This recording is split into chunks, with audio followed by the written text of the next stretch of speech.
Hi everyone, this is प्रगति।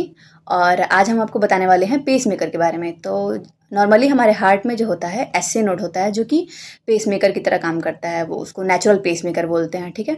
लेकिन कई बार ऐसा होता है कि हार्ट फेलियर वगैरह के केसेस में वो काम करना बंद कर देता है, तो उसकी जगह हम लोग को आर्टिफिशियल पेसमेकर लगाना पड़ता है। तो ये 3 तरह का होता है, single chamber pacemaker, dual chamber pacemaker और बाई वेंट्रिकुलर पेसमेकर। और एक नया है जो मार्केट में आया है, उसका नाम है लीडलेस पेसमेकर। और आज के इस वीडियो में हम आपको बताएंगे लीडलेस पेसमेकर के बारे में पूरा प्रोसीजर, ठीक है।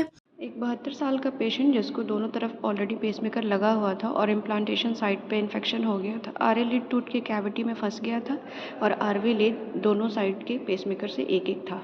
बहुत से राय मशवरा करके डिसाइड किया गया कि पेशेंट को लीडलेस पेसमेकर ही लगाया जाए और पेशेंट की हिस्ट्री थी स्पाइन सर्जरी की, सीएबीजी की और लेफ्ट साइडेड पैरालिसिस की थी। अब आप देख सकते हैं ये एक प्री प्रोसीजर फ़ोटो है जिस इसमें मैंने आरवी लीड मार्क कर दिया है। ये एक पेसमेकर डिलीवरी सिस्टम है जिसको मैंने मार्क कर दिया है। इसके बाद हम ये दिखा रहे हैं कि ये पेसमेकर कैसा होता है और इसका इम्प्लांटेशन का क्या पोजीशन है। ये हमारा सबसे पहले हम टीपीआई लीड लेके हमारे डॉक्टर्स लेके गए थे फीमरल वेन के थ्रू। इसके बाद राइट आरवी लीड को निकाला गया था जो काफ़ी आसानी से निकल गया, पर लेफ़्ट वाला जो आरवी लीड था वो इतना वेल एम्बेडेड था कि कितनी भी कोशिश के बाद हम लोगों से नहीं निकल पाया। तो सीटीवीएस सर्जन को बुलाया गया था। तो सीटीवीएस सर्जन ने कोशिश की पर बहुत ट्राई के बाद भी वो नहीं निकल पाया। फिर हमारे डिपार्टमेंट के डॉक्टर्स ने डिसाइड किया कि एक स्पेशल कैथेटर लेकर के जाएंगे, उससे निकालेंगे। तो इसके लिए पहले टीपीआई किया गया इंटरनल जुगुलर वेन से, ताकि फीमरल रूट फ्री किया जा सके।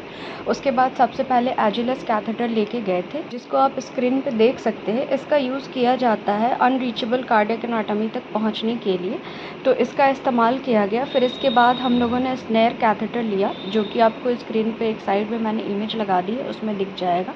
उसका इस्तेमाल किया जाता है किसी भी फॉरेन ऑब्जेक्ट को बॉडी के बाहर निकालने के लिए। तो फिर उसका इस्तेमाल किया गया था दोनों लीड्स को निकालने के लिए।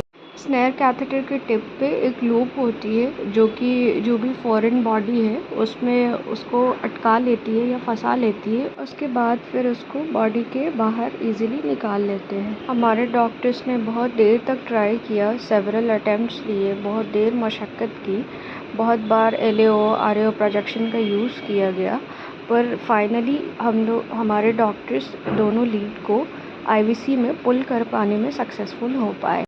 एक बार जब दोनों लीड्स आईवीसी में आ गई तो फिर हमारे डॉक्टर्स फिर से स्नेयर कैथेटर लेके आईवीसी में गए और कोशिश किया कि दोनों लीड्स को फंसा के और किसी तरह बाहर निकाल लें। और बहुत बार ट्राई करने के बाद भी जब दोनों लीड्स नहीं निकले तो इन्होंने डिसाइड किया कि दोनों लीड्स के एंड को कैथेटर के अंदर कर लेते हैं। और उसके बाद हमारे डॉक्टर्स ने डिसाइड किया कि अच्छा रहेगा कि पहले लीडलेस पेसमेकर को इम्प्लांट कर लिया जाए। फिर एक बार जब इम्प्लांटेशन हो जाएगा तो फिर एक बार फिर से ट्राई करेंगे कि दोनों लीड्स को एनी हाउ निकाल लें। अब इसके बाद सबसे पहले आरवी एंजियोग्राम लिया गया, जो कि आप देख सकते हैं कि स्क्रीन पे आपको दिखाई दे रहा होगा। अब इसके बाद डिवाइस प्रिपरेशन शुरू किया गया। सबसे पहले इसको पैकेजिंग से निकाल के जो डिलीवरी सिस्टम है उस पर डिवाइस को लोड किया जाता है। आप देख सकते हैं कि कैसे हमारे डॉक्टर्स पेसमेकर को रेडी कर रहे हैं डिलीवरी सिस्टम पे लोड करने के लिए। इसके लिए पेसमेकर जो है वो बिल्कुल राइट पोजीशन में होना चाहिए। और एक बार जब पेसमेकर अपने करेक्ट पोजीशन में आ जाएगा, उसके बाद फिर इसको प्रोटेक्टिव स्लीव जो है उसके अंदर कर लेते हैं बिफोर इम्प्लांटिंग इट। मतलब कि बॉडी के अंदर ले जाने से पहले ही इसको सबसे पहले प्रोटेक्शन स्लीव के अंदर कर लेंगे। इसके बाद फिर इसको फ्लश करेंगे। फ्लश करने के पीछे रीज़न ये है कि अगर कोई भी एयर बबल ट्रैप हो तो उसको बाहर निकाला जा सके। यही एक बेनिफिट है फ्लश करने से। इसके बाद जब आप देख पा रहे होंगे फ्लश किया जा रहा है, जब एक बार डिवाइस फ्लश हो जाएगा तो फिर रेडी रहेगा बॉडी के अंदर ले जाने के लिए।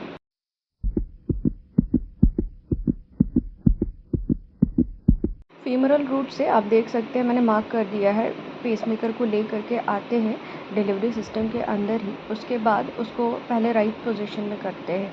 आपको पहले ही मैंने दिखाया था कि क्या है करेक्ट पोजीशन लीडलेस पेसमेकर को इम्प्लांट करने का, तो इसको डिफरेंट व्यूज़ में कंफर्म करते हैं।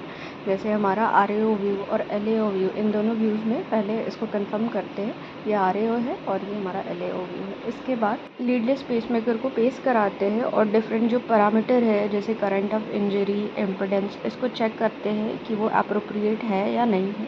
उसके बाद फिर डिवाइस को डिलीवरी सिस्टम से डिटैच कर दिया जाता है।